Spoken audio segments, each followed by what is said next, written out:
for joining me this week on I Am Her. And I'm super excited today because I have my first male. Yes, it's so exciting, you guys. Anyway, so this is Rodney, and he's just going to tell us in the next few minutes what he does and why he's here. Just what he does, and just delving into the conversation around gospel music and what it looks like for him, because that's what he does. Anyway, so tell us a little bit about yourself, who you are and what you do. Okay, thank you so much for this opportunity. My name is Rodney. My stage name is Rodo. Rodo. Yes, some call me Big Boy Rodo. I don't know if it's because of my body. Yes. So I'm a gospel, stroke conscious music artist. Yeah. I've been doing this ever since I was for a long time now, and I was born in a Christian family. Yeah. So I think I would never deviate from that. So first and foremost, I owe it to my parents for raising me up in a Christian background and family. And second of all, I owe it to God. For this far I've reached, it's because of him. And you see, what I keep saying is that God gives us the talent and the breath. So what he needs from us is just the effort. So basically I can't sing anything, that's why I can't do anything but just sing and rap for God. So I've been doing this for the past few years, recorded a couple of songs, and I look forward to doing more and keep praising God. Yes.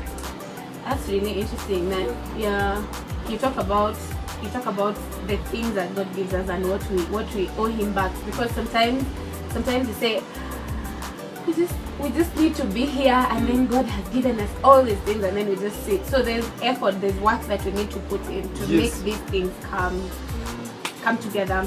So when you speak about gospel music, first of all, I'm just like the moment you mention gospel music, there's already controversy in my head, because it's in Kenya at least there's been a lot of conversation around, okay, so what really is gospel music? So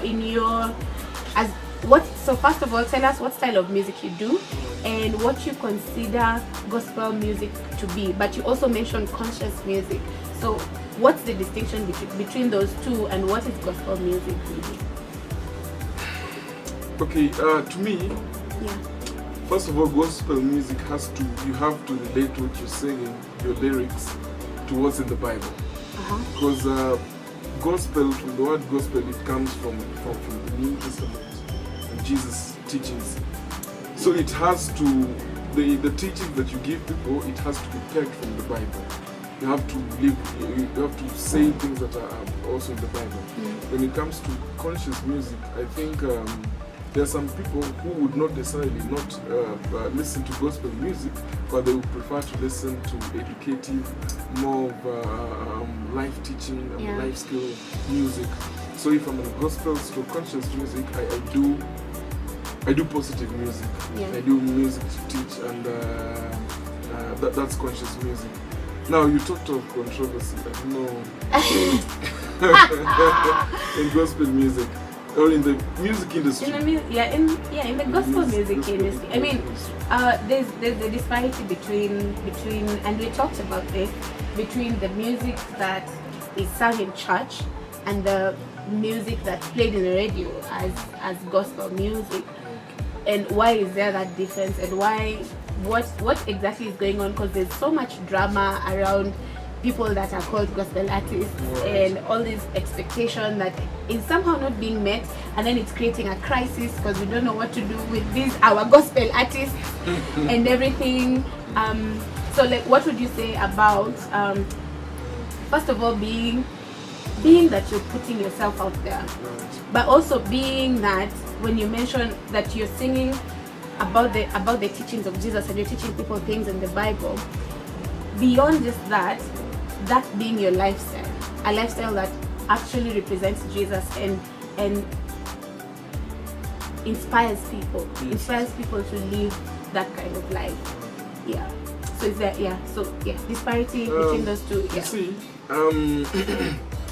again I say, but sorry, I do hip hop and crank. gospel so cautious music.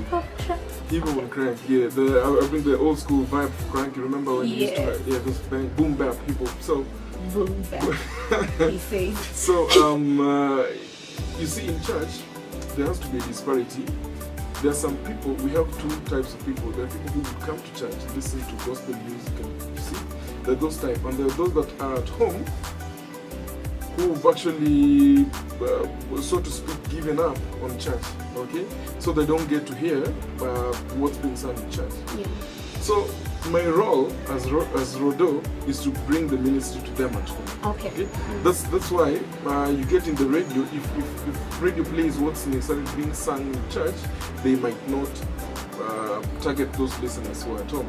But if I bring the hip hop vibe in it, if I bring the crank and the dance vibe in the music, they will sing along, they will dance along to the beat, and they will hear the message. Okay. So I'm sort of cutting across, because still I would sing in church, I would rap in church, and get people to listen to what I'm saying.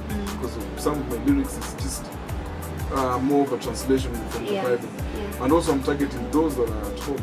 So if I'm doing music, I rap in Kiswahili mostly, which is 70%, 30% is English.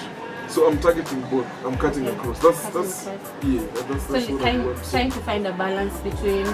So this is someone who has been in church, knows all the great worship music, but then there's someone who, like, what exactly are you talking about? Yeah, exactly. And just still maintaining the depth that is actually required.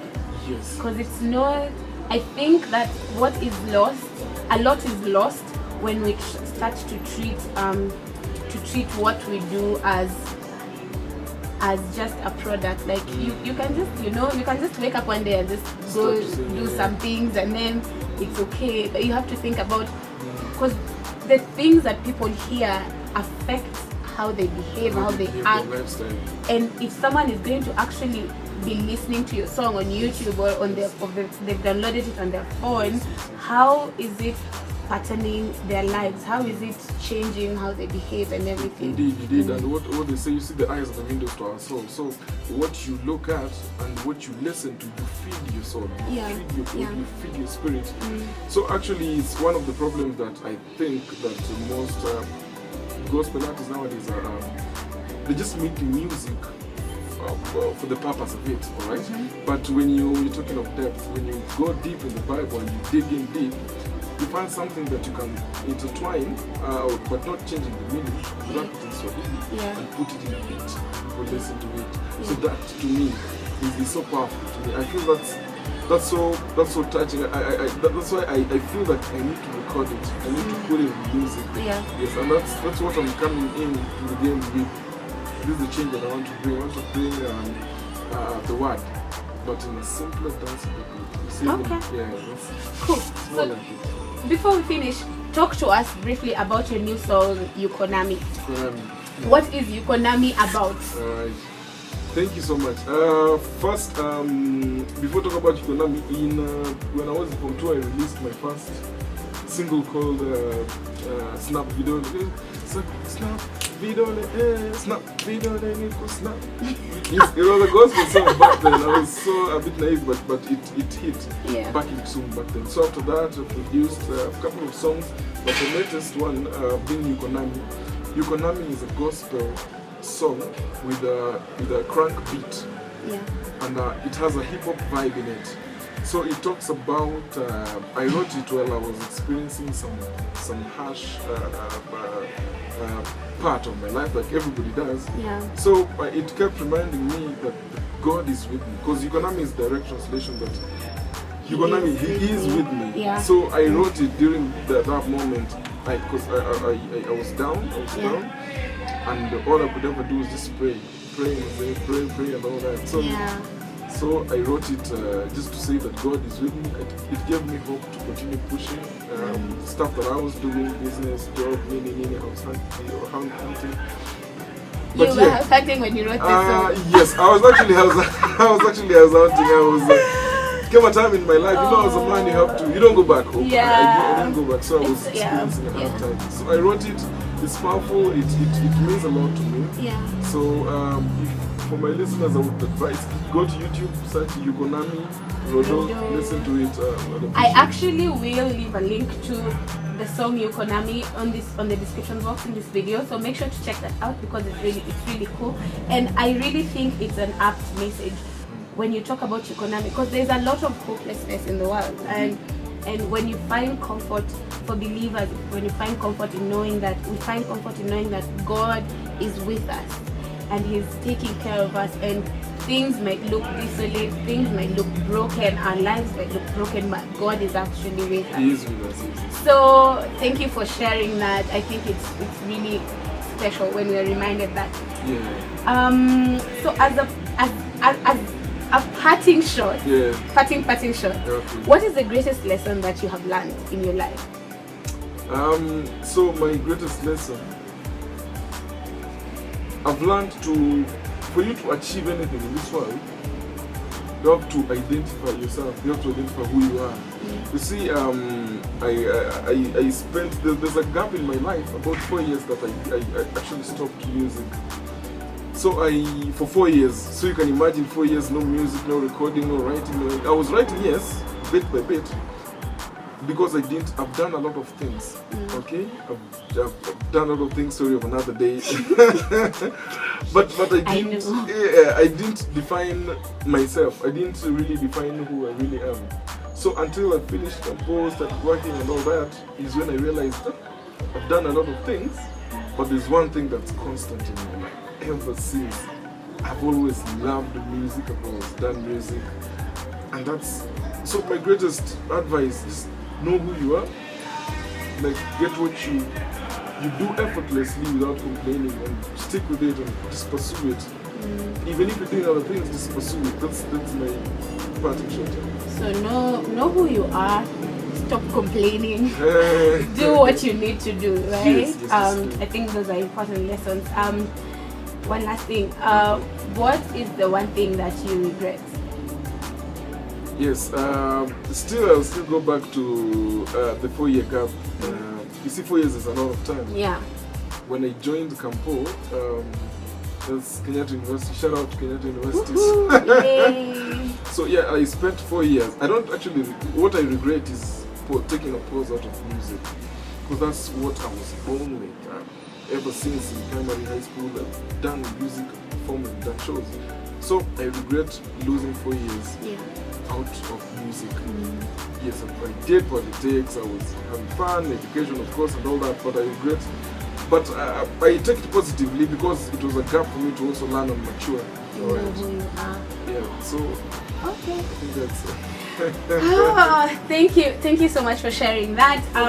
This is Rodo. You can find him on Instagram, Facebook, Twitter, and YouTube. Yes. Team Rodo. Team Rodo on Facebook. Team_Rodo. Yeah, no, for Facebook it's just Team Rodo. That's my Facebook page.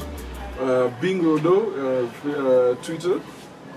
Bing Rodo also Instagram. Okay. Yes. Find him. Listen to yuko, nami. Leave a comment down on this video.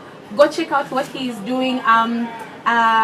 Just join him in the process of what he's creating and what you're creating. And this is what this is about. It's about sharing our lives with each other, inspiring each other, mentoring each other, encouraging each other. Thank you so much for coming, Rodney. So it's a pleasure to have you here. I'm grateful. Thank this is I Am Her. I'm your host, Agnes Olo, and I will see you next week. Thank you.